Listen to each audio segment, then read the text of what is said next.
על מה את מדברת זמן זוגי? בקושי אנחנו נפגשים.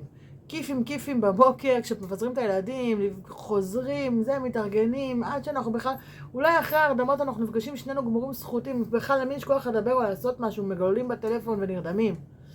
נכון, אם לא נבחר ואם לא נכוון את המציאות שלנו למקום אחר, באמת ככה היא תראה. בגלל זה כל כך חשוב לי להגיע באמת לכל בית בישראל עם הסיפור הזה שנקרא זמן זוגי. זמן זוגי זה לא פריבילגיה. זה כמו שזה לא פריבילגיה ללכת לרופא כשאנחנו צריכים לטפל במשהו. זה מה שבסוף שומר על הזוגיות שלנו. נכון, בדיוק ככה נראים החיים. יש לנו המון משימות, וילדים קטנים, ואפילו וגדולים, ולטפל בהם, ולקחת, להחזיר, להביא, לזה. נכון, לשם זה ילך, בדרך הטבע. ואנחנו יכולים לעשות את זה אחרת.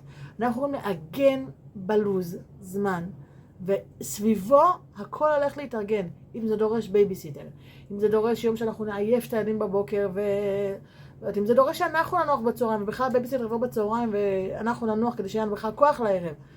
מה שזה דורש, נצטרך לעשות. אבל זמן זוגי צריך להגיע לכל בית בישראל. זה מה ששומר על הבית. זמן להיפגש, להסתכל אחד לשני בעיניים. רגע לראות מה העניינים, מה שלומך, לא לדבר על ילדים, לא לדבר על משימות. להיפגש, להיזכר בברית הזאת שיצרנו בינינו, בקשר בינינו. זה חובה, זה לא פריבילגיה. אני שולחת אתכם למצוא זמן כזה בשבוע ולעגן אותו בלוז. ואם צריך עזרה, לחשוב איך מוצאים פתרון לאיך זה יוצא לפועל, נשמח, שאלו אותי בוואטסאפ, אני אשמח לחשוב איתכם ביחד.